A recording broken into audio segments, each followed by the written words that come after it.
Oke, Mbak Putri, makasih ya. Silakan Mbak Niken ditunjukkan di kelas hasil yang sudah Mbak Niken bisa bikin. Apakah sudah muncul, Pak? Sudah, yuk, mantap. Ya, ya.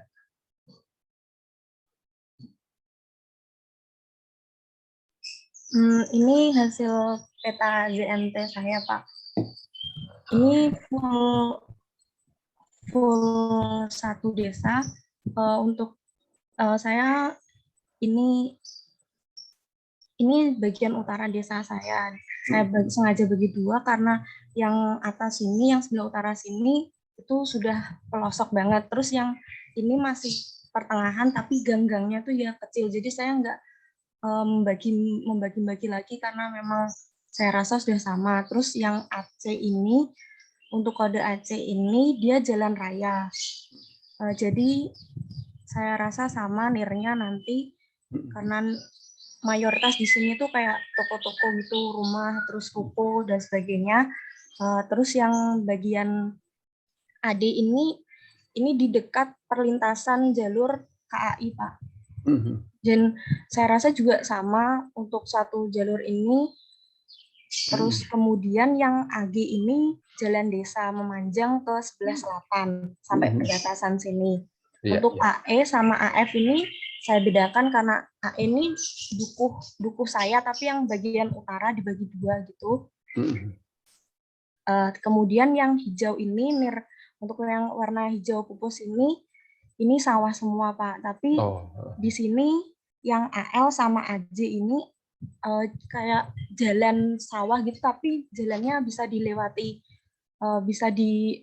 kendaraan gitu. Biasanya kalau buat pupuk gitu, buat ngangkat pupuk dan sebagainya. Terus yang AI ini dipisahkan, ini bagian waduk. Saya rasa nilai tanahnya di sini akan lebih mahal, soalnya di sini ada pengairan. Sudah begitu, Pak. Oke, ya. Jadi mantap ya, sudah dibagi semua ya. Wilayahnya itu ya. Ya, yang AA itu betul ya, jadi satu kira-kira samalah ya di situ ya. Itu AB juga seperti itu ya. Oke, Mbak Niken, bagus sekali ya, luar biasa ya. Terima kasih. Nanti tinggal dikumpulin datanya ya sambil jalannya, Mbak ya. Kalau bisa nanti dapat di dalam kelurahannya, tapi kalau enggak juga enggak apa-apa, di luar desanya juga enggak apa-apa ya. Oke, Mbak Niken, makasih banyak ya, luar biasa. Terima kasih kembali, Pak. Oke, ya. Yuk.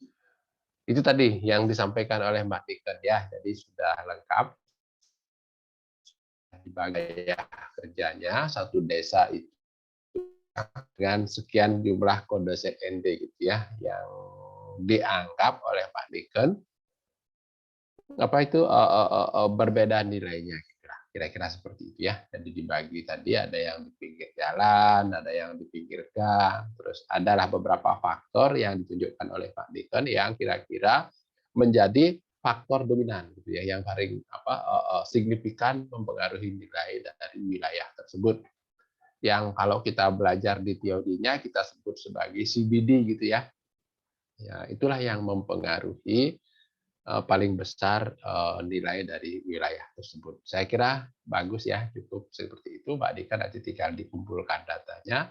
Kita coba lakukan analisis nanti untuk menentukan NIR masing-masing dari kode tadi. Oke, Mbak Dika, makasih. Selanjutnya, siapa lagi yang mau menunjukkan yang sudah jadi atau yang masih bingung? Ya, yang masih bingung terutama mungkin. Silakan. Mas Ajis, gimana Mas Ajis? Saya sudah, Pak. Tapi hanya sebagian gitu, Pak. Nggak apa-apa, Pak. Nggak apa-apa, coba. Saya sambil minum ya. Minumnya gede banget. Silakan Mas Aziz.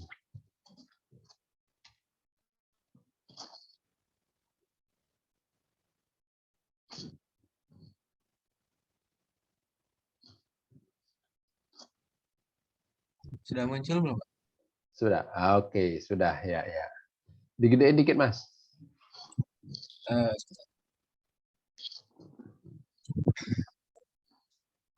Yes.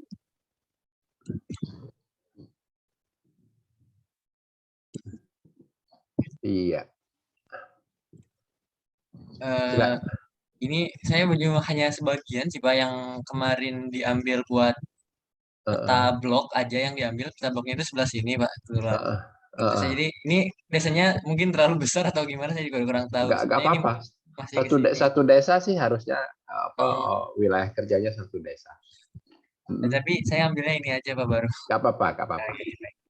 Jadi ini yang pertama itu dari ini, yang tengah itu Aceh. Aceh ini jalur nasional, jalur provinsi. Jadi yang hubungin Pangandaran dengan Bandung, Jakarta, dan Tasik yang lainnya. Jadi jalur utamanya menuju ke Pangandaran itu yang ini. Jadi saya buat JNT-nya itu terpisah tengah-tengah jalan. Kemudian ini yang daerah belakangnya, pinggir-pinggir belakang pinggir-pinggir jalannya yang agak masuk ke dalam. Kemudian ini sebenarnya di sebelah sini tuh ada sawah dan kebun kosong kebetulan, sama sebelah sini juga. Terus yang sebelah kiri juga ini kebetulan juga perkebunan, bukan kayak perhutanan gitu. Jadi ini banyak daerah yang lahan kosong gitu. Terus yang ini saya pisahin sendiri, ini karena daerahnya kayak apa ya, gawir itu kayak tanjakan, dan itu kalau misalkan mau dibangun rumah harus pakai kayak buat dudukan dulu gitu. Jadi gawir itu kayak tanjakan gitulah jalannya. Jadi saya pisahin dari jalur yang ini Pak, dari yang Aceh ini. Nah, kemudian ini daerah belakangnya ini lumayan padat penduduk. Yang ini juga ini lumayan padat penduduk ini, dan campur ke perkebunan sih Pak. Itu Pak. Kalau itu bisa dijadiin satu kelas itu kira-kira Mas. Kalau yang tadi, yang terakhir tadi. Yang itu, daerah-daerah itu, yang hijau Yang ini, muda Pak. itu. Enggak, yang hijau muda tadi. Oh, ini sambil ini bisa disatuin. Enggak, maksud saya itu sama. Kira-kira berani Mas Aziz bilang untuk yang AF ya, AF itu. Ya. Itu satu kelas, itu sama kira-kira. Itu jenis tanahnya sama. Sama dengan apa Pak maksudnya Pak? Enggak segitu itu, sekotaan itu. Sehingga Mas Aziz bisa bilang itu satu zona gitu. Oh iya. Sama Pak ya Pak? Sama ya. Iya Pak. Walaupun di situ ada jalan, nanti di situ ada rumah-rumah, ada beberapa tanah kosong, itu menurut Mas Haji sama juga ya? Iya Pak, karena itu jalan kayak gang gitu Pak. Jalan kampung gitulah ya. Iya, gitu jalan ya. kampung. Iya. Terus yang Pangandaran yang di bawah itu yang warnanya beda itu juga beda. Yang ini Pak? Iya Pak. Itu apa di situ Mas? Itu karena jalannya penurunan Pak. Kayak tanjakan yang tadi, gawir itu Pak. Di jalannya itu ya. Iya Pak. Iya. Terus yang luas-luas yang agak apa namanya itu, yang warna AB AD gitu tuh segitu tuh sama ya. Kondisinya sama semua ya. Iya Pak. Yang di bawahnya AC itu sama semua itu. Iya Pak, ini perhutan kayak hutan gitu Pak, kebun sih. Semuanya gitu ya, semua ya. Iya Pak, jarang perumahan di sini udah. Siap. Kalau Mas Aziz di mana rumahnya? Saya di sebelah sini Pak. Di pinggir Pangandaran ya. Iya, di pinggir jalannya. Ya. Ya kira-kira seperti itu ya pembagiannya dari Mas Aziz ya. Ada beberapa itu 1, 2, 3, 4, 5, 6, 7, 8. 8 kode ya. Perlu ditambah nggak juga? Iya enggak. Itu yang tahu itu Mas Aziz. Saya nggak tahu. Teman-teman sendiri juga nggak tahu karena kita kan nggak ke lapangan. Yang tahu, yang bisa ngerasain itu sama atau berbeda kan yang melakukannya ya. Karena teman-teman mah yang melakukan survei lapangannya gitu. Ya. Kalau mau ditambah, saya kira setiap objek harusnya satu kode, betul ya. Kalau kita bilang individual dong itu, ya betul. Makanya karena kita ini massal, jadi beberapa bidang kita jadiin satu, gitu. Yang menurut kita mempunyai nilai yang sama. Oke, Mas Jazis, kalau memang seperti itu, ya bagian dari desanya saya kira sudah cukup ya. Jadi Mas Jazis sudah menyimpulkan ini loh wilayah-wilayah yang mempunyai batas nilai yang berbeda. Mungkin nanti Mas Aziz sama dengan Mbak Diken silakan mengumpulkan data pasar, terus nanti lakukan analisis. Mas Aziz ya. Oke, makasih Mas Aziz. Siap. Yang lain ada yang mau menunjukkan lagi?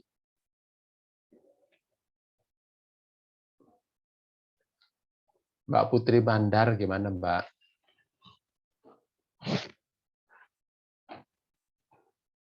Saya sudah sih Pak, tapi mungkin saya lihatkan saja ya Pak. Silakan, silakan.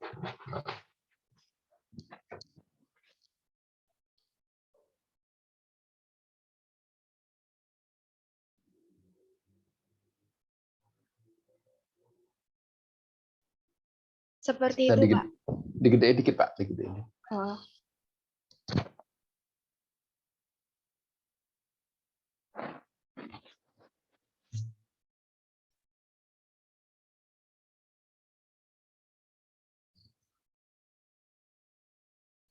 Ini desa mana Mbak? Kelurahan mana Mbak?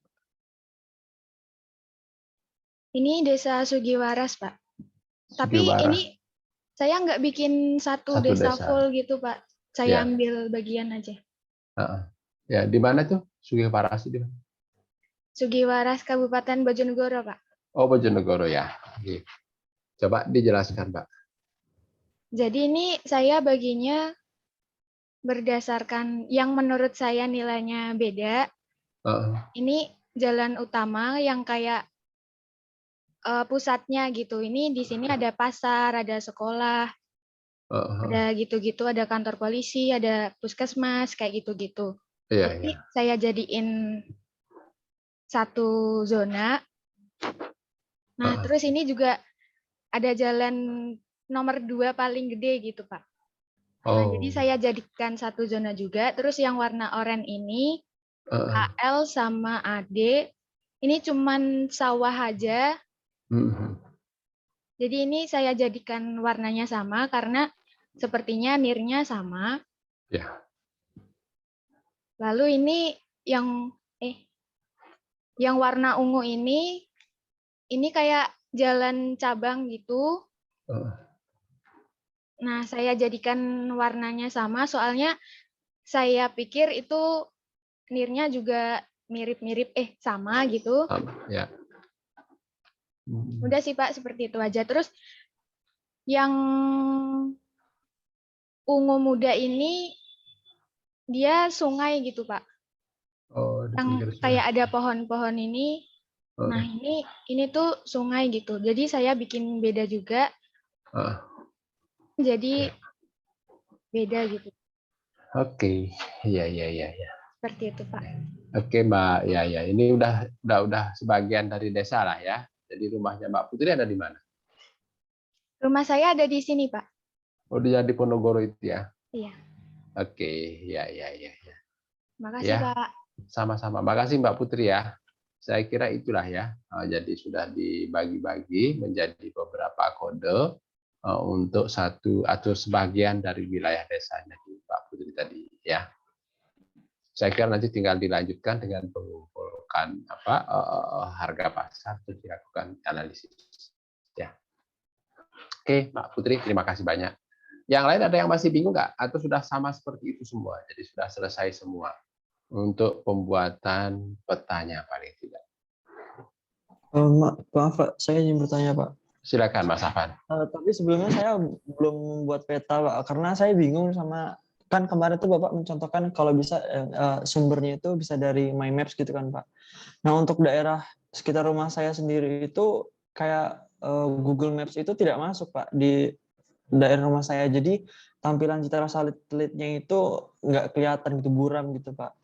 Nah untuk menentukan batas-batas ZNT itu agak susah Pak gitu. Misalnya kan kemarin tuh kayak tidak boleh memotong bidang objek pajak gitu kan Pak.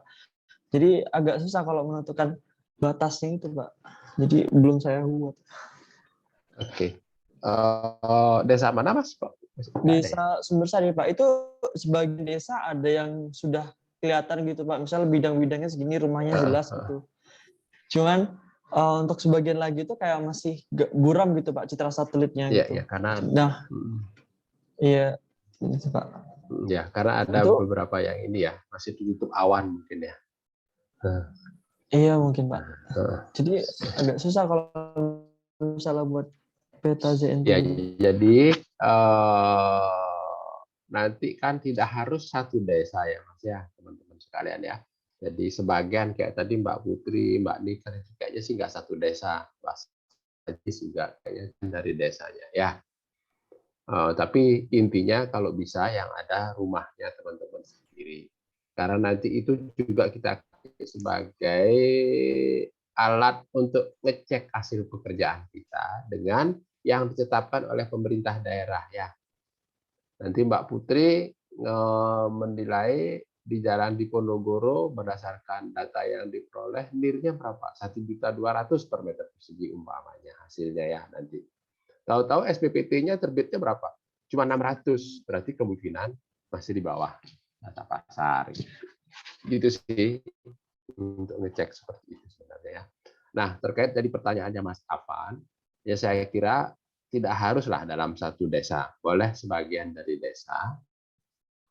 Terus untuk membuat batas, sebenarnya kan batas itu imajiner ya. Nggak usah kita buat juga nggak apa-apa, yang penting ada di pikiran kita kan imajiner namanya. Tapi kalau kita kerja cuma satu desa atau satu wilayah seperti tadi itu, nggak usah kita buat juga kita hafal. Tapi begitu kita nanti kan 3 desa atau 4 desa dalam satu kode penilaian. Nah, kita buatkan batas kan kita bingung. Makanya di situ disebut dengan batas imajiner sebenarnya. Terus adalah beberapa batasan di dalam membuat batas itu, batas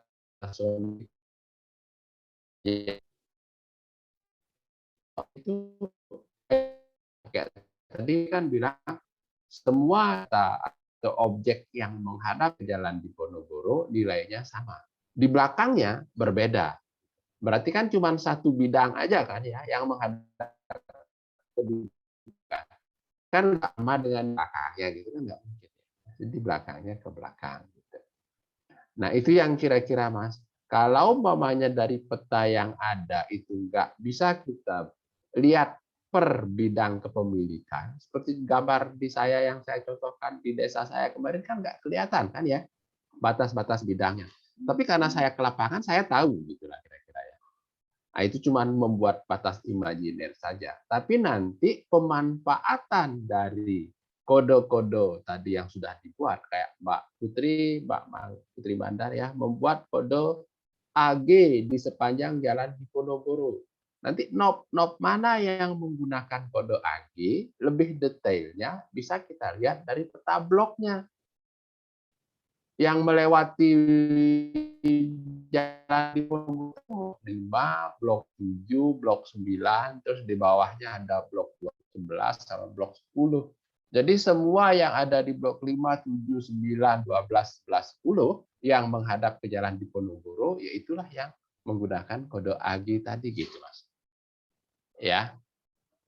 Jadi gambar peta tadi yang kita sebenarnya peroleh dari mana aja boleh, tapi tidak harus dari Google My Map, itu nggak harus ya, dari mana aja boleh. Yang penting kita bisa menentukan batas desanya, karena di situ biasanya ada. Karena pekerjaan kita ini satu desa, gitu ya, satu desa. Begitu Mas Afan ya. Nanti silakan Mas Afan mencari petanya entah dari mana. Saya kira kalaupun ada yang buram nggak ada masalah. Ya, apa batas yang kita buat kan cuma batas imajiner sebenarnya. Baik ya. Pak. Oke. Terima kasih Pak. Kira-kira bisa dipahami Mas Afan ya? Bisa. Nanti saya coba cari referensi lain. Oke, ya. Oh, siap Mas Afan ya. Yang lain? Izin bertanya Pak. Oke, Mas Satria monggo. Ini bukan masalah peta JNTS sih Pak. Ini lebih ke masalah pengumpulan data pembanding Pak. Data pembanding itu kan diminta sekitaran 30 kan Pak. Ya. Di satu kelurahan gitu. Tapi kalau di kelurahan saya tuh kelihatannya mustahil gitu Pak, sampai ada 30 data transaksi Pak. Apa bisa Pak pakai data transaksi yang ada di kelurahan yang lain gitu Pak? Iya, boleh, silakan. Oh bisa ya Pak? Bisa, nggak ada masalah. Oke, makasih banyak Pak. Kalaupun nggak dapat di kabupaten lain bisa. Apalagi kabupatennya bersebelahan ya. Kayak tadi di sebelah utara Jalan Diponegoro, jalan kabupaten di apa Mas, Mbak Manda, Mojokerto sebelah Bojonegoro, Pak. selatannya, Oh, iya. Bojonegoro sebelah selatannya, kabupatennya berbeda. Seberang-seberang jalan kabupatennya beda, kenapa enggak? Ya, ya kira-kira gitu, Mas. Jadi yang dicari itu adalah data yang sejenis ya. Kalau yang paling bagus sih yang letaknya berdekatan. Dekat itu kan nggak ada yang bilang 10 meter, 1 rumah, 2 rumah, 1 kilo, 1 provinsi kan nggak dibilang. Ya. Gitu. Kuncinya adalah nanti pada saat Mas Satria, teman-teman yang lain akan menggunakan data itu, kan perlu melakukan perbandingan, ya kan ya, membandingkan faktor atau variabel yang berbeda, gitu ya, yang membedakan. Nah itu kan harus dicek. Kalau umpamanya saya menilai di Denpasar, terus saya dapat data pembanding di Jakarta, harus saya tengok dulu ke Jakarta nih, biaya nengoknya lebih mahal daripada ininya, kan mendingan saya cari di Denpasar aja gitu. Kayak Mbak Putri tadi di sekitar kampungnya udah banyak datanya, terus ada di kampung lain ngapain dia udah ke sana? Di sebelah saya banyak sekali. Kira-kira seperti itu ya Mas ya. Siap. Ya. Kalau petanya Mas Satria udah beres? Sudah beres, Pak. Oh, sudah ya. Bisa ditunjukkan? Oh, baik, Pak. Oke, ya.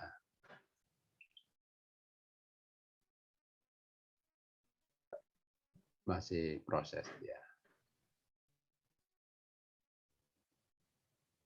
Sebentar, Pak.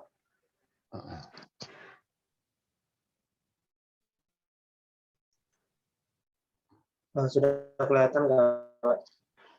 Iya. Oh, masih belum, Mas.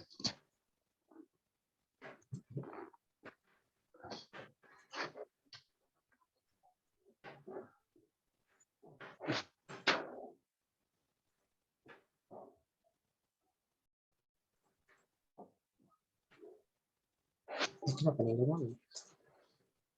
Kok nggak mau keluar ya? Iya, Pak. Sebentar, Pak.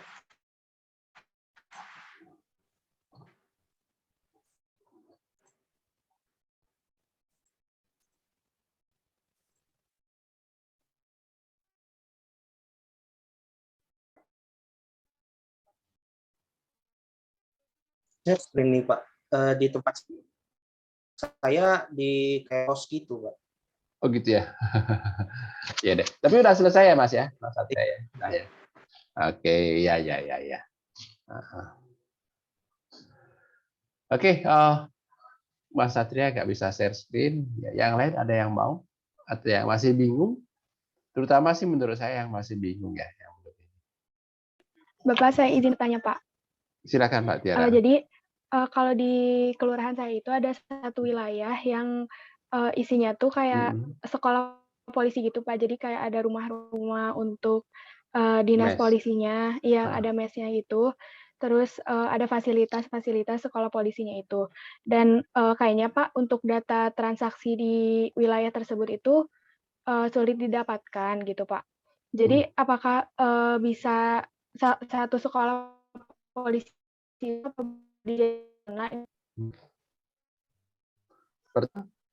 yang bisa tidaknya itu adalah Mbak Putri sendiri ya, karena Mbak Putri yang tahu di lapangan ya.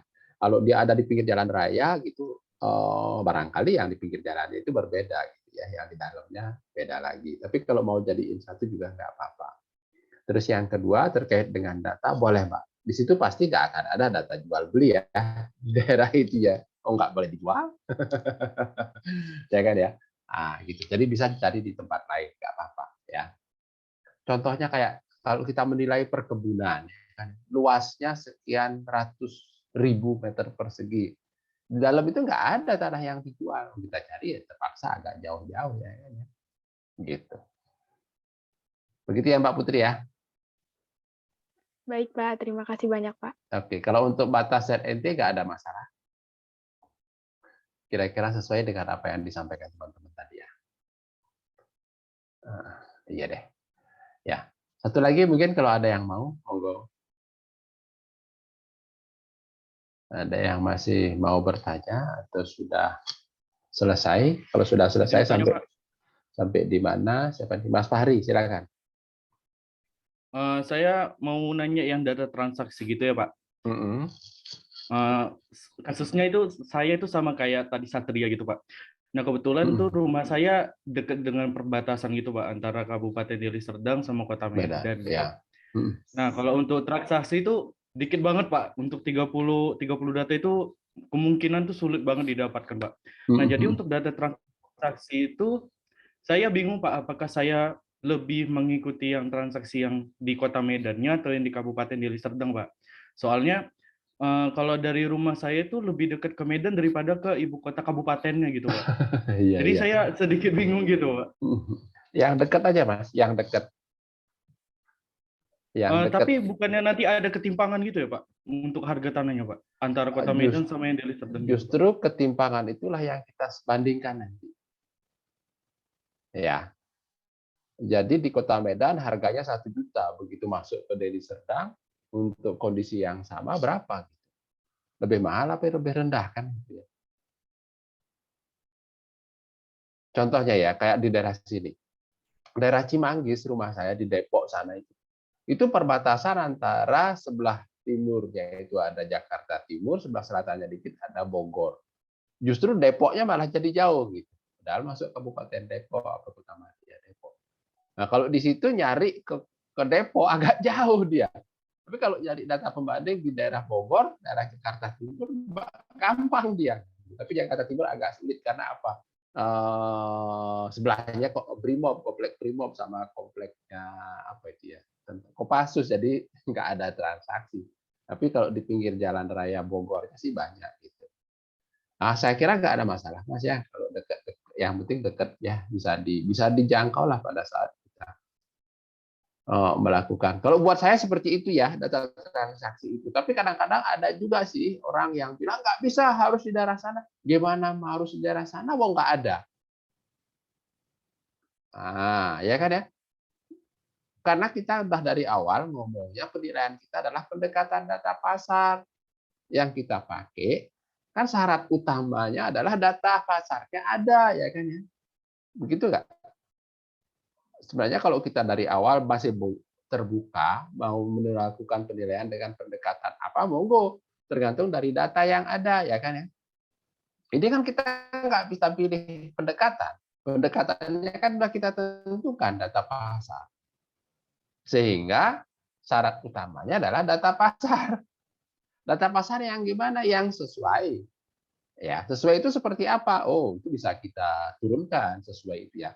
Cuman jangan sampai kita menilai tanah, data pasar yang kita pakai adalah data pasar mobil, dia nggak sesuai. Ya, pasti data pasar tanah pula kan gitu ya. Sekarang kita umpamanya menilai mobil lah ya. Mobil, kita menilai mobil kijang kapsul. Sama sekali nggak ketemu kita data pasar harga kijang kapsul, boleh nggak kita pakai mobil sedan? Kan gitu jadinya ya.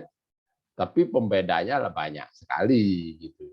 Boleh, tapi pembedanya banyak sekali. Tapi kalau hendaknya sih, gitu ya kan ya. Gitu kira-kira seperti itu. Saya yakin nanti nggak akan jarang. Pak. Oke Mas. Jarang kita akan ketemu data yang betul-betul sesuai yang berada di wilayah sono yang kita buat. Kayak tadi Mbak Putri bikin di sepanjang jalan Diponegoro kode AG. Kalau kita saklek dengan lampiran 1 lampiran 1 ya, kok lampiran alternatif 1 di SIL 25 adanya di AG semua, tiga-tiganya tinggal kita rata-rata. Tentu ya kayak tadi Mas Bahri aja bilang jangankan mencari 30 Pak, cari 3 aja nggak ketemu. Artinya kode belum tentu akan ada data transaksi. Boleh nggak kita cari di luar kode? Boleh. Di kode juga ada akhirnya kabupaten keluar desa, boleh nggak? Boleh. Keluar desa juga nggak ada, keluar kecamatan boleh, keluar kabupaten ada nggak? Boleh, keluar provinsi pun boleh. Yang penting kita mau menggunakan data itu sebagai data untuk pembanding, ya bisa kita lakukan perbandingan. Kita tahu variabel dari data itu dibandingkan dengan data yang akan kita nilai atau objek yang akan kita nilai. Itu aja sih Mas Fahri. Ya, kalau untuk peta nggak ada masalah ya Mas Fahri ya? Nggak ada, Pak. Nggak ada. Sambil jalan, teman-teman sekalian, silakan nanti dilanjut untuk mencari data pasar yang belum selesai peta set NT-nya, silahkan nanti dibuat peta set NT-nya dulu, terus diberikan kode, biar nanti dia kelihatan manis kayak tadi yang ditunjukkan oleh Mbak Nike, Mas Aziz, Mbak Putri gitu ya. Kan dia berurutan gitu, jadi nggak acak AA-nya di mana, AB-nya di mana. Jadi jangan kita ngelihat dari yang mana yang tertinggi itu AA, yang terendah itu aset, jangan. Ya, jadi kita pecah dulu dia menjadi beberapa zona yang memang itu berbeda. Gitu. Ya. Nah, baru nanti kita kasih kode belakangan. Nah, setelah kita kasih kode, kita ketemu datanya, kan urutan ketiga sebenarnya. Ngumpulin data. Tapi kalau kita bekerja seperti itu, nanti nggak selesai-selesai. Jadi 2 kali, 3 kali kita ke lapangan. Nah, mumpung kita ke lapangan ya sudah, langsung aja kita ngumpulin data gitu ya. Nanti data itu tinggal kita pilih yang paling sesuai yang mana, kan cuma disuruh data. Seandainya nggak ada satu nggak ada 3, masa nggak ada sih? Dari 3 data itu terus kita pakai desa boleh nggak? Oh boleh. Ya kan ya, gitu. Tapi kan alangkah indahnya kalau yaitu syarat data itu kan ya ada di semua wilayah, gitu ya, tersebar secara merata sehingga mewakili tanah yang ada di sana. Karena itu tadi nggak semuanya penggunaannya sawah, nggak semuanya penggunaannya perumahan, enggak, pasti beda-beda, gitu ya. Saya kira itu teman-teman sekalian untuk yang penilaian tanah. Silahkan nanti dilanjut. Saya akan terus cek gitulah kira-kira ya, cek progres pengerjaan teman-teman. Gitu. Pengerjaan teman setiap minggu nanti setiap ketemu nanti saya akan tanya hal ini sudah sampai di mana. Karena saya tahu persis pekerjaan ini bukanlah pekerjaan yang instan. Gitu. Jadi kita ini langsung jadi gitu. Pekerjaan yang membutuhkan waktu yang panjang, terutama pengumpulan datanya. Nah, karena sekarang ini teman-teman mengerjakan wilayahnya sendiri, sehingga proses yang di pertama, penelitian pendahuluan, di mana di sana kita melakukan survei, nah itu nggak diperlukan, karena teman-teman sendiri sudah hafal daerahnya. Mas Fahri disuruh wilayahnya Mbak Putri, harus keliling dulu. Ya kan ya. Begitu juga Mbak Putri disuruh menilai desanya ini sama. Tadi Mbak ini bilang ada kantor polisi sebelah mana. Kan kita nggak kebayang sama sekali. Gitu ya teman-teman semua ya. Oke. Selamat mengerjakan. Ya. Nah hari ini saya ingin kita diskusi mengenai penilaian bangunan ya. Untuk itu izinkan saya untuk share screen. Ya mana dia?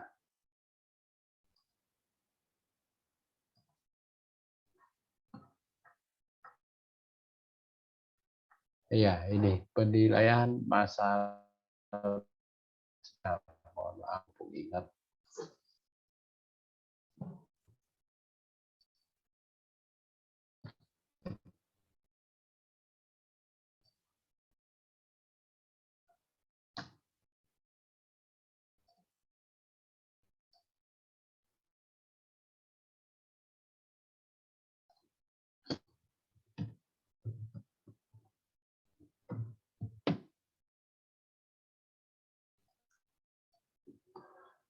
Ya, sesuai namanya waktu itu ya kita bicara mengenai 2 penilaian massal. Pertama penilaian massal tanah, di mana harus ada zona nilai tanah.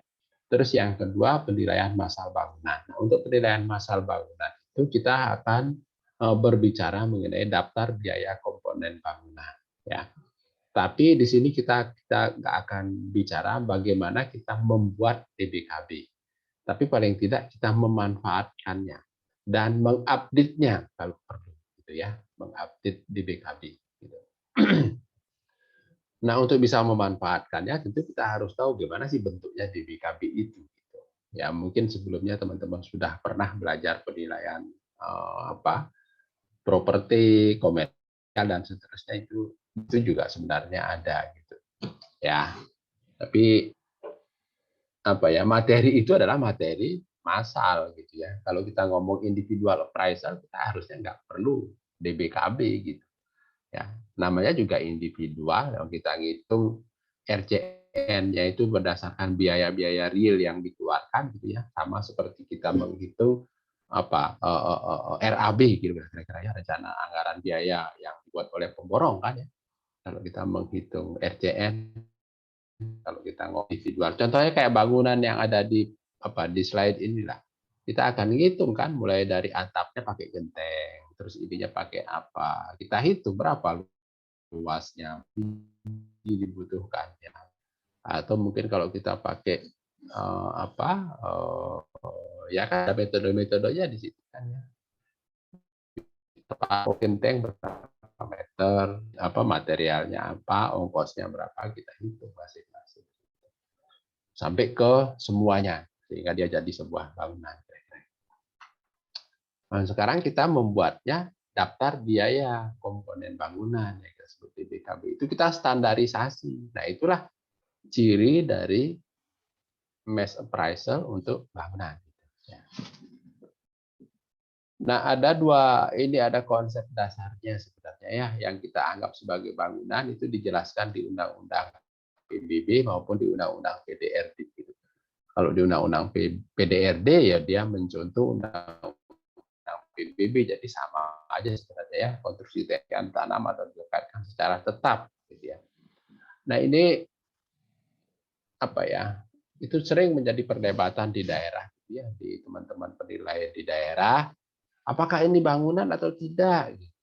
Ya seharusnya kalau memang mau itu nggak usah kita menerka-nerka atau meraba-raba bangunan atau tidak, kembalikan aja ke undang-undang. Apakah dia merupakan konstruksi teknik yang ditanam atau dilekatkan secara tetap? Kuncinya kan di sini kan ya, secara tetap. Kalau dia digeser-geser kayak kapal walaupun gede kan bukan bangunan. Padahal dia dipindah-pindah. Itu juga ada nanti galangan untuk memperbaiki kapal. Jadi nggak bisa kita sebut bangunan. Tapi kalau ada modelnya seperti PBB sektor ya gitu ya, penyimpanan kan itu sama juga dengan kapal, dia berhenti di tengah laut tapi ya diam, nggak dipindah-pindah. Nah itu kan itu bisa dianggap sebagai bangunan gitu. Ya di situ juga diatur ya yang termasuk bangunan, jalan tikungan, jalan tol, kolam renang, pagar mewah dan seterusnya, itu semua masuk bangunan gitu ya, kira-kira seperti itu. Terus ini yang tadi ya ada 3 konsep gitu ya, yang mungkin kita perlu pahami. Yang pertama, tujuan penilaiannya jelas untuk menentukan NJOP. Jadi kita nggak ada lagi tujuan yang lain. Kalau nanti tujuannya bukan ini, kenapa? Karena sangat tergantung sekali ngomongin NJOP berkondisinya adalah 1 Januari pajak. Sehingga semua biaya yang kita peroleh, semua penyusutan yang kita hitung, kita tentukan berdasarkan kondisi 1 Januari tahun pajak gitu. Ya. Nah, itu. Terus yang berikutnya, nah di sini ada pendekatan ya, pendekatannya adalah pendekatan biaya. Jadi kita udah form, artinya kita akan menghitung biaya pembuatan baru dan kita akan menghitung penyusutan. Karena teori pendekatan biaya itu seperti itu. Kayak tadi untuk tanah ada pendekatan pasar, berarti kita dapatkan data pasar sebagai data pembanding. Gitu. Nah, ada 2 metode, gitu, ada teknik. Gitu. Yang pertama, pada saat kita menyusun DBKB itu kita pakai metode ini. Ya, jadi metode survei kuantiti atau survei kuantitas gitu ya. Jadi kita akan mengumpulkan harga materialnya, ya, harga material, gitu ya, material bangunan. Itu banyak itu yang di BBKB kita, di CAV gitu ya, di CAV kita, yang di kita disebut dengan sismiop gitu ya. Adanya di dalam sismiop gitu ya. Nah, itu ada kurang lebih 230-an material.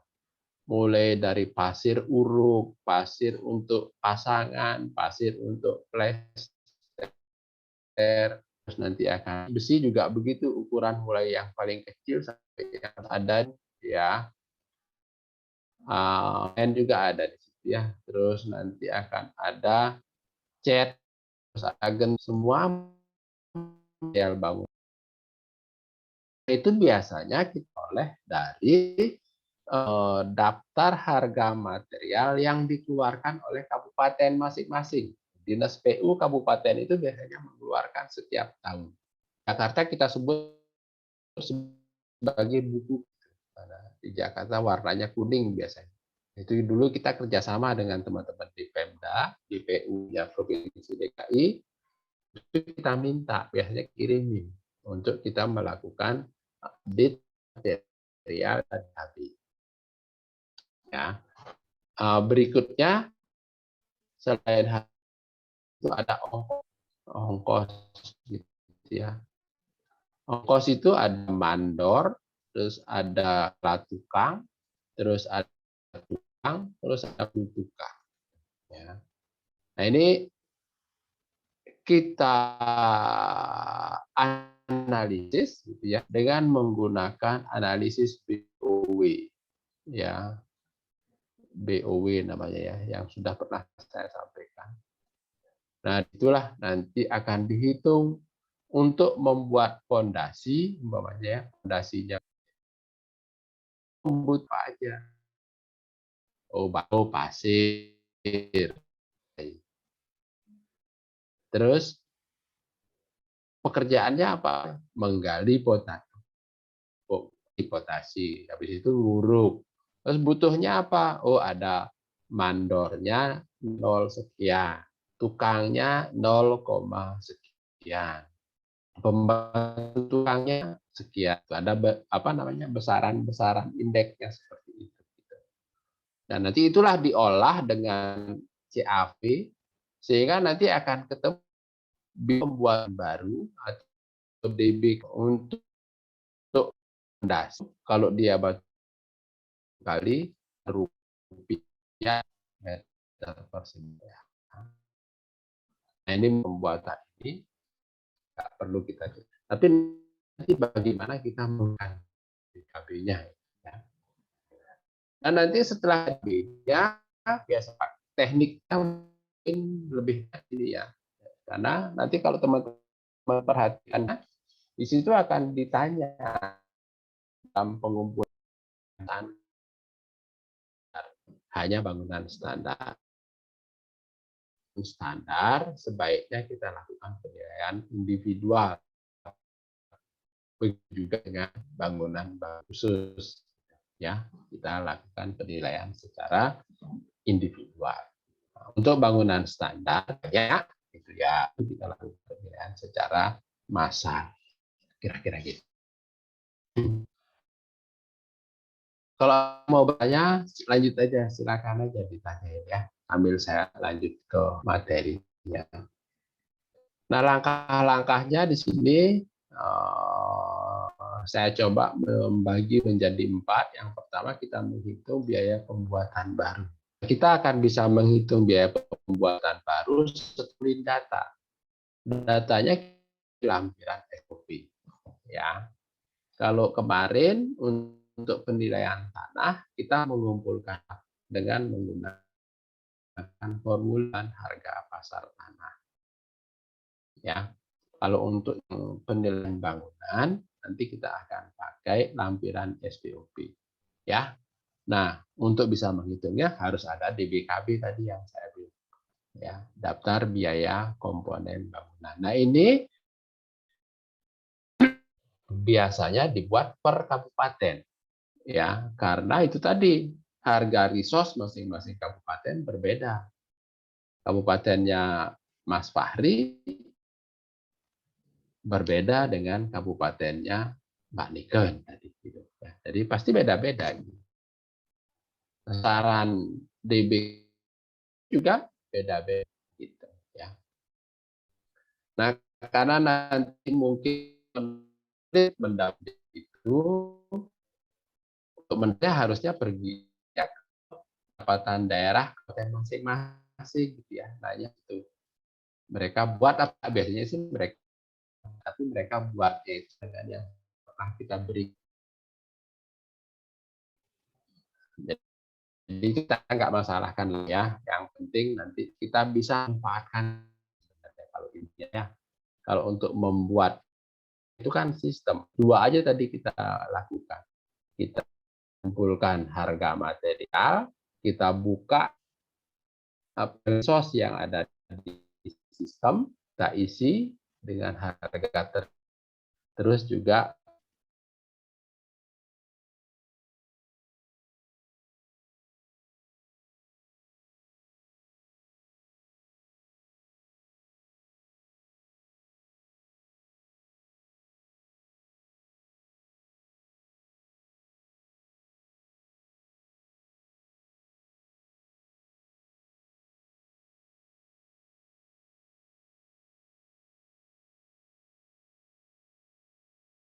itu ya untuk tahun berjalan. Boleh nanti teman-teman coba ke sana sambil iseng-iseng gitu ya, menanyakan besaran DBKB. Dan itu terbuka kok, kan? Memang ditunjukkan kepada wajib pajak. Mereka menunjukkan bahwa ini loh, saya ngitungnya pakai ini gitu. Kira-kira gitu. Silakan nanti ya teman-teman datang ke kabupatennya masing-masing. Kalau sempat ya, kalau enggak ya coba pakai yang punya saya ini aja gitu. Kalau yang punya saya ini, contoh yang saya berikan, sudah saya bagikan ke teman-teman, itu adalah untuk Jakarta Barat tahun 2008. Udah lama sekali ya. Sudah berapa itu jadinya? Udah 13 tahun yang lalu. Nah, sudah jauh sih sebenarnya, tapi kan bukan ke situ arahnya. Arahnya adalah bagaimana kita memanfaatkannya. Karena saya yakin teman-teman di daerah juga masih pakai yang model-model seperti itu. Kalaupun dia beli program dari tempat lain, biasanya yang jual ya orang-orang PBB dulu, yang programmer-programmer di PBB, terus ada peluang mereka bikin sistem seperti itu dijual-jual ke Pemda-Pemda gitu ya. Yaitu untuk DBKB. Terus yang kedua, kita menghitung penyusutan. Penyusutan itu ada di tabel penyusutan. Ya, di materi yang saya bagi di situ juga sudah ada, di apa ya, Per 24 tahun 2016 juga ada, di Cap 533 juga ada ya, ada di situ. Nah, penyusutan itu dihitung berdasarkan umur efektif gitu ya. Umur efektif itu dihitung berdasarkan ada rumusannya di situ ya. Ada, nanti kita lihat di bawah deh ya, ada umur efektif dan kondisi umum dari objek itu ya. Nanti akan ketemu penyusutan yang ada di tabel itu dalam persentase gitu ya. Terus kita menghitung nilai bangunan ya, secara konsep kan seperti ini ya. RCN dikurangi depresiasi. RCN-nya sudah ketemu, depresiasinya sudah ketemu nilai bangunan. Begitu nanti ketemu nilai bangunan, kita konversi ke PMK sini, nanti akan ketemulah dia kelas bangunan. Kelas berapa, NJOP per meter perseginya berapa. Itulah yang ditunjukkan di SPPT sini. Ya. Jadi di SPPT di situ akan kelihatan. Ini kan merupakan laporan penilaian kita kan ke wajib pajak.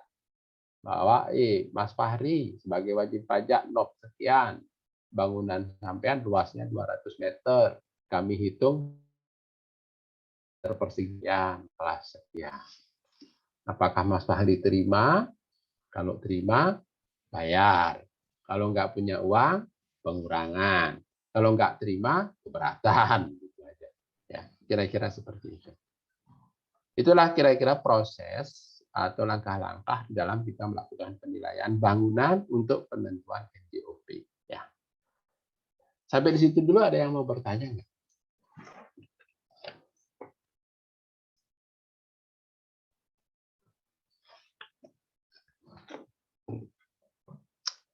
Kalau nggak ada, saya lanjut. Nah, pengumpulan data pasar, data bangunan kita pakai lampiran SPOP. Nah, ini yang agak lengkap ini lampiran SPOP-nya ya. Jadi nanti saya minta tolong ke teman-teman, silakan didata rumahnya sendiri. Ya, mungkin sudah pernah melakukan penilaian atas rumahnya sendiri. Dan nanti kita coba dengan yang lebih sederhana, dengan mengumpulkan data melalui lampiran SPOP. Jadi data yang dibutuhkan adalah data-data yang ada di lampiran ini. Dan itulah yang akan kita lakukan nanti penghitungannya menggunakan DBKB tadi. Gitu, ya. Hitungannya dengan menggunakan DBKB tadi. Ya, mulai dari apa ini ya, jenis penggunaan tanah, bangunan, gitu ya, ada banyak, ini ada berapa nih? 16 ya. Tapi lain-lainnya di tengah ini ya, nomor 10. Ya, ini ceritanya dulu cuma sampai 10 dulu. 9 aja ketahuan, nomor 10 lain-lain gitu. Di belakangan dijembrengkan lagi, ketemulah dia 11, 12, 13, 14 dan seterusnya. Tapi kalau dirubah 10-nya jadi nomor 16, nah nanti kalau yang sudah sebelumnya dikasih nomor apa penggunaan lain-lain nomor 10 nanti berubah sendiri dia kan ya. Jadi 10-nya tetap lain-lain, berikutnya ada ini gitu. Yang selain itu gitu. Terus di situ ada luas bangunan, jumlah lantai, tahun dibangun, tahun renovasi, kondisi pada umumnya itu akan menentukan nanti penyusutannya. Terus di situ di bawahnya ada komponen-komponen utama ya. Nah, terus ada komponen material di sini ya. Atap, dinding, lantai, langit-langit. Nah, itu komponen material. Ya, kan kita akan bagi ya, ada komponen utamanya, ada komponen materialnya, terus ada komponen fasilitas. Fasilitasnya juga kita bagi dua, ada fasilitas yang disusutkan, ada fasilitas yang tidak disusutkan. Nah, setelah itu nanti kita akan ketemu nilai bangunan. Ya, nah, semua itu kita bisa dapatkan dari lampiran SPOP. Ya, nah berikutnya kita akan menghitung apa nilai bangunan dengan menggunakan formulir perhitungan.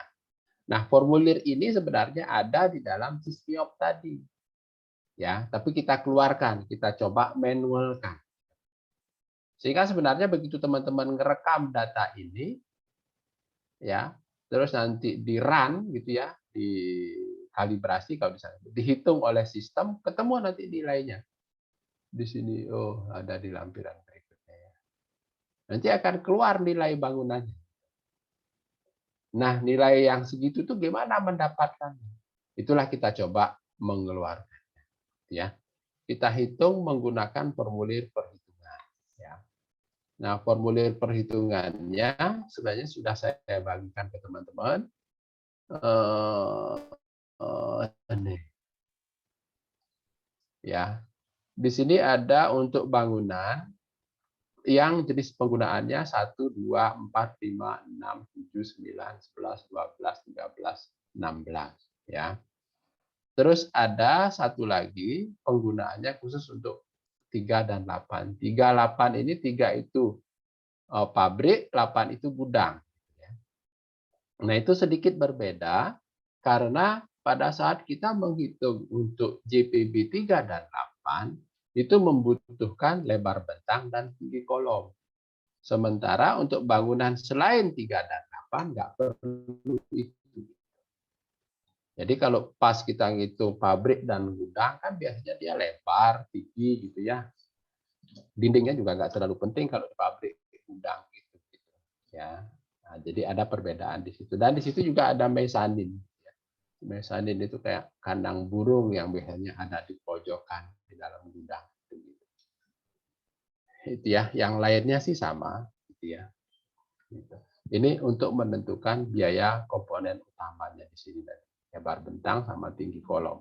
Makin tinggi kolomnya, lebar bentangnya makin lebar, nah itu biasanya biaya pembuatan barunya makin mahal. Nah ini yang umum aja ya, 1, 2 dan seterusnya ini.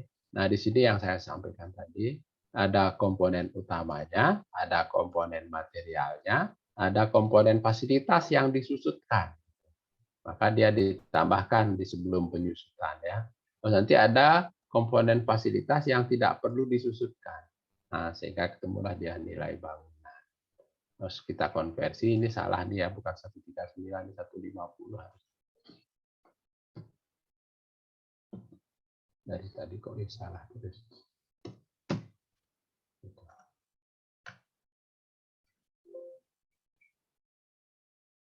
Oke. Ya. Nah, ini yang di sini luas ini nih adalah semua luas bangunan yang kita tulis di sini, struktur bangunan ya. Basement kan kemungkinan nggak ada lah ya. Sampai ada bangunan basement biasanya sih kita nilai nggak dengan massal ya, kita lakukan penilaian secara individual. Tapi formulir penghitungannya sih mungkin bisa sama seperti ini gitu ya. Ini jumlah lantai, terus luas lantai basement. Nah, ini semuanya adalah luas bangunan struktur yang di sini. Namanya kayak Mas Fahri, luas bangunannya tadi 250 ya, di sininya semua 250. Ya, gitu. Karena penghitungan luas lantainya nanti sudah ada indeksnya gitu ya, sehingga nanti ini dipakai luas bangunan semua. Terus nanti rupiahnya, nah inilah yang kita peroleh dari BPKB.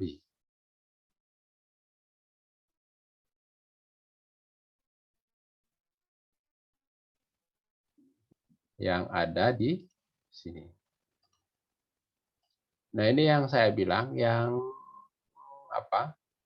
kondisi, kalau saya nggak salah ya, saya lupa kondisi untuk Kota Madya Jakarta Barat tahun 2008. Nah, ini kan yang bisa dinilai secara massal itu kan hanya bangunan, jumlah lantainya paling tinggi 4, ya kan?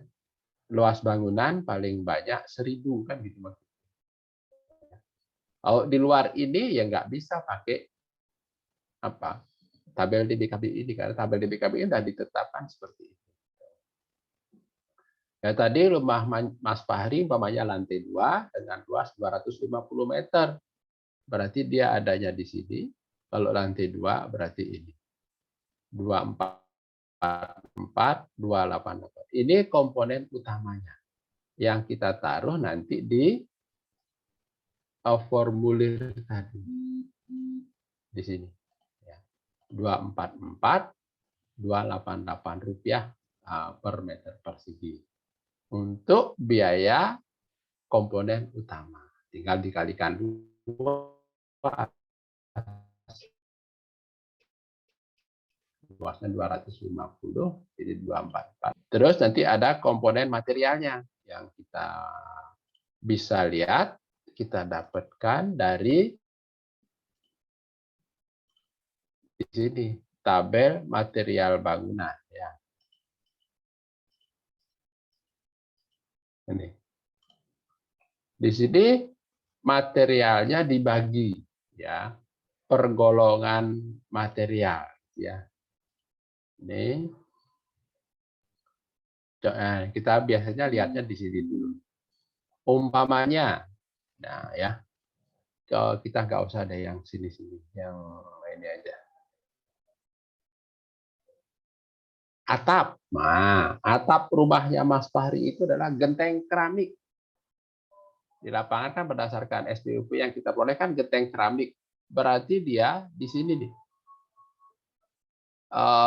Genteng keramik itu termasuk material atap golongan B gitu ya. Material golongan B. Di B, F ini kan atap ya. B ini material golongan B. Kita lihat di sini di bawah material golongan B ya. Material golongan B untuk atap lantai 2 sekian. 194.760. Oke. Terus berikutnya, umpamanya lantainya, rumahnya Mas Fahri itu apa? Marmer lokal. Berarti marmer itu kan di sini apa? Lantai itu kan G ya. Di sini G, nah ini G. Berarti kalau marmer lokal dia ada di, atau kalau udah marmer lokal aja ya. Berarti material G, material penutup lantai G, materialnya B. Gitu. Ini B material golongan B ya. Adanya di sini. Marmer lokal, penutup lantai kan C tadi ya. Nah, berarti ini dia, 104.000. Ya, 104 rupiah per meter perseginya. Gitu. Tinggal dikalikan dengan luas bangunan. Ya, yang pertama kita lihatnya di sini sesuai dengan lampiran SPOP yang dibuat. Langit-langit, umpamanya apa? Asbes. Ya. Berarti dia adanya di sini. Material langit-langit, golongan materialnya D. Di sini ada golongan material D. Ini. Langit-langit, mana ini langit-langit. Karena tadi rumahnya lantai 2, berarti dia ada di sini. Ini kan jumlah lantai ya. Langit-langitnya material golongan D.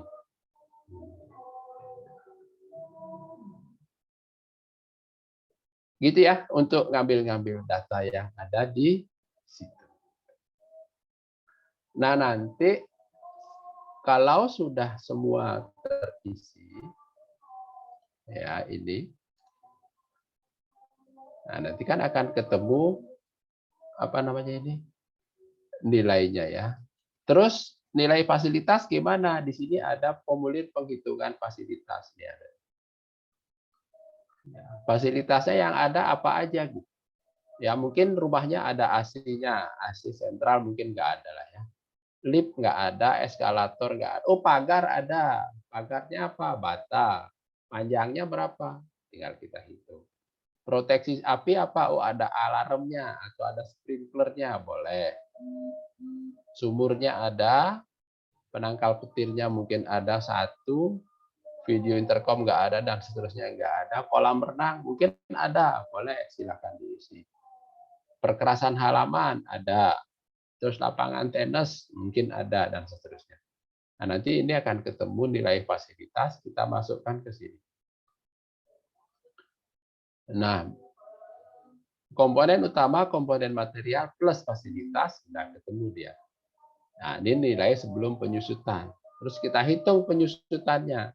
Ya dari sini ya kan ya, tahun dibangun dikurangi tahun penilaian dikurangi tahun dibangun plus 2 kali tahun penilaian dikurangi tahun renovasi bagi 3. Itu kalau ada renovasi. Kalau nggak ada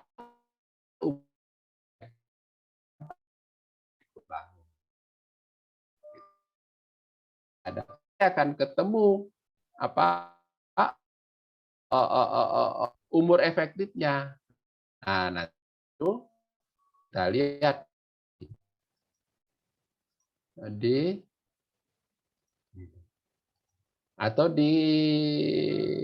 mana ya? Di Per 24 juga ada nih penyusutan dalam persentase. Ketemu umpamanya konstruksinya beton ya. Terus umur efektifnya ketemu 10 tahun tadi. Berarti dia kondisinya sangat baik, berarti penyusutannya 15%. Nah ini tabel ini sudah ada. Ini kondisinya, ini konstruksinya, ini umur efektifnya.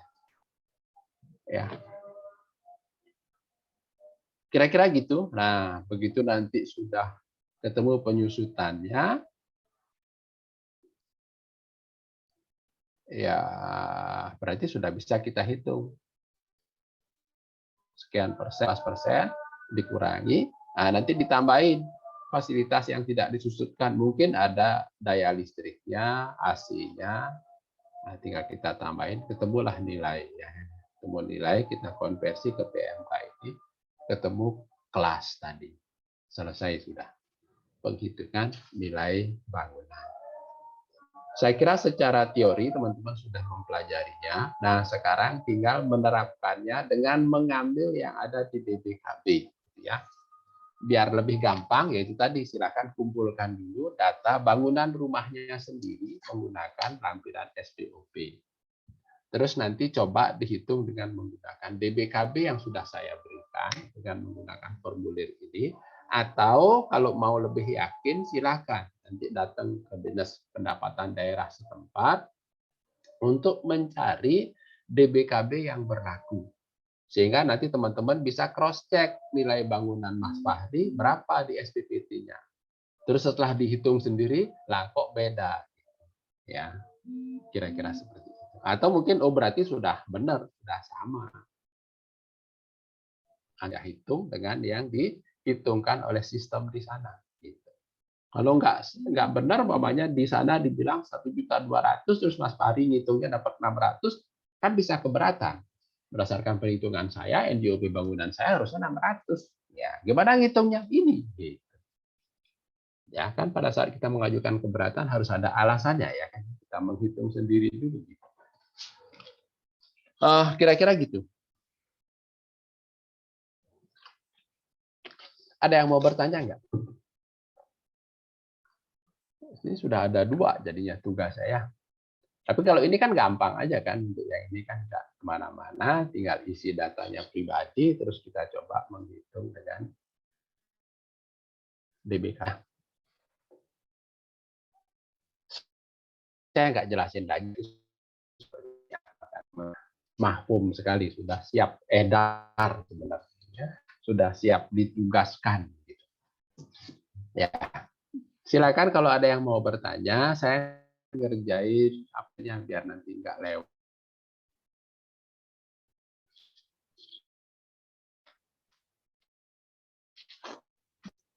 Reski, hadir nggak Reski? Hadir, Pak. Oh, Mbak Reski. Terus berikutnya Hadir, Pak. Semuanya hadir ya.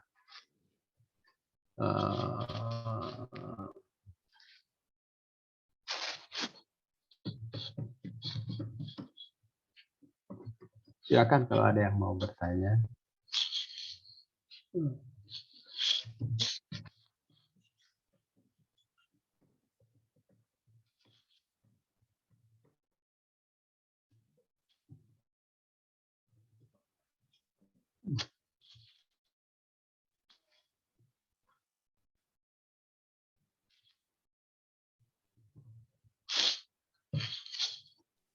Pak, izin tanya, Pak. Silakan. Kan Pak, saya sudah carikan beberapa data transaksi jual beli, tapi saya kebanyakan jual beli rumah gitu Pak. Ya.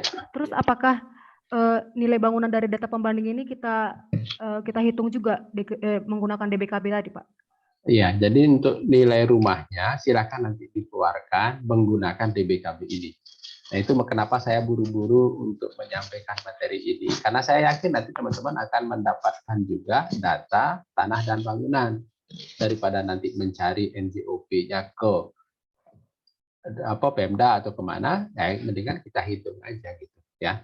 Sederhana aja dengan melihat tadi ya, atapnya apa, dindingnya apa gitu. Silakan dihitung aja.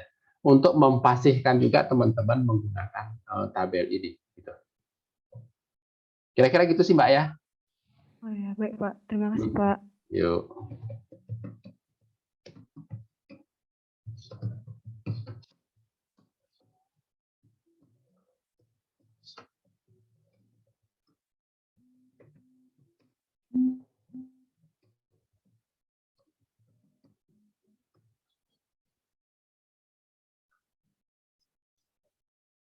Ada lagi silakan.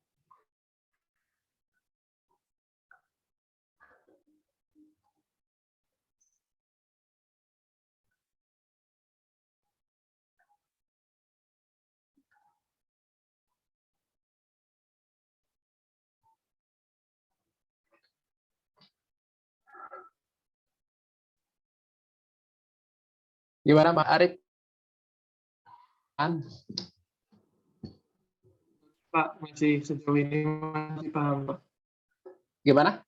Oh, sejauh enggak ada ini masih paham, Pak. Oke. Ya. Nanti silakan dicoba. Mas Pi, ada pertanyaan? Ada, Pak. Iya. Masnya ada lagi? Itu ada petir di belakangnya itu. Ini masih aman, Pak. Masih aman ya. Belum geledek, masih petir-petir gitu. Sehingga aman. Iya. Mas Hari gimana? Aman?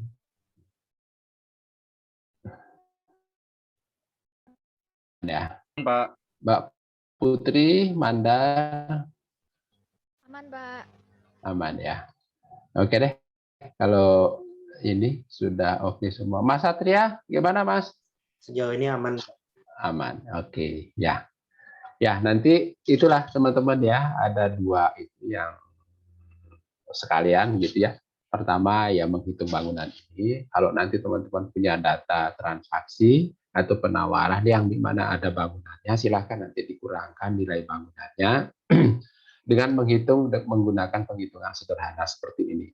Boleh pakai DBKB yang saya sudah sampaikan, atau kalau teman-teman mau ya coba sekali-sekali deh kalau sempat gitu ya, sambil jalan-jalan iseng-iseng pergi ke Dinas Pendapatan Daerah gitu ya. Nanti di sana ditanya sambil ngobrol-ngobrol, Pak, saya mahasiswa dari STAN, kebetulan sekarang materi pembelajaran saya adalah materi penilaian secara massal.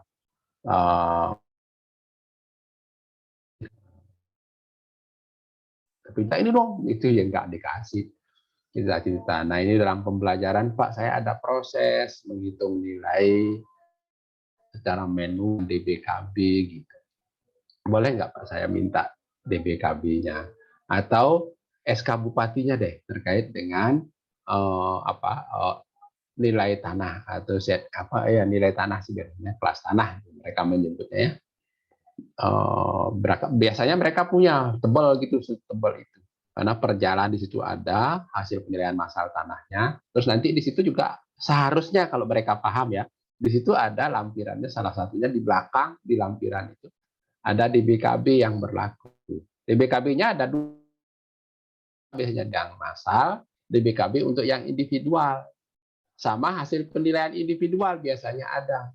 Kalau yang enggak ya, tapi kadang-kadang mereka enggak, pokoknya kelas tanah aja. Nah, tapi kalau itu silakan nanti boleh dicoba. Tapi kalau enggak ada, ya pakai yang ini juga enggak ada masalah. Tapi ya hasilnya akan bias ya, enggak bisa dianggap sama persis dengan yang seharusnya. Karena ini kondisinya DBKB ini adalah sudah lama ya. Kira-kira seperti itu teman-teman semua. Dan nanti pengerjaan penilaian massal tanahnya ya. Selesaikan peta ZNT-nya, berikan semua kodenya, berikut dihitung NIR-nya ya dengan menggunakan tata cara penghitungan yang kita sebut menghitung secara tradisional ya, menggunakan tabel. Kode AH berapa? Silakan hitung. Nanti variabel ya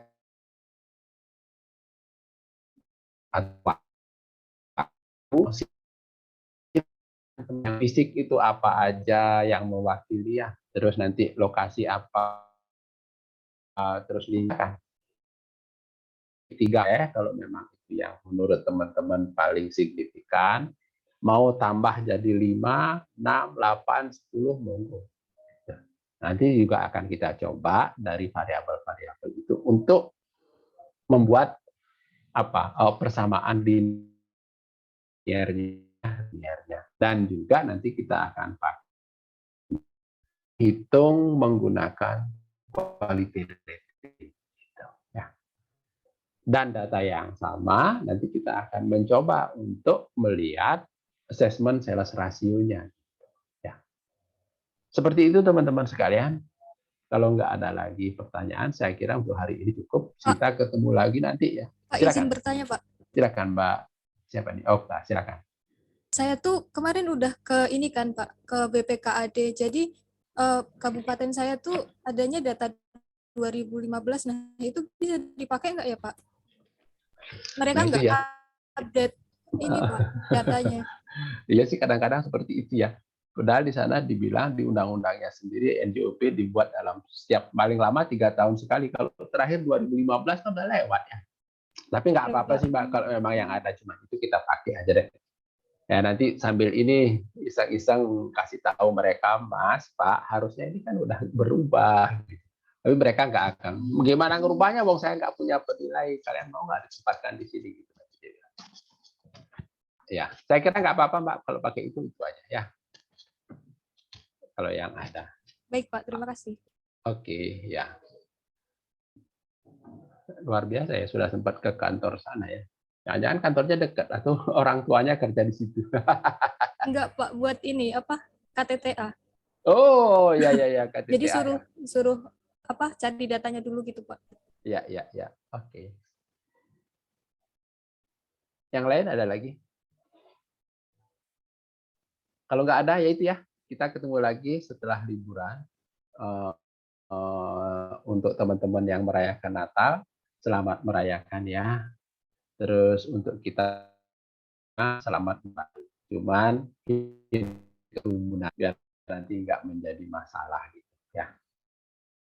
Kira-kira semoga kita selalu dalam keadaan sehat dan selamat istirahat ya. Sampai ketemu tanggal 3 ya. Terima kasih banyak Pak. Terima kasih banyak Pak. Ya.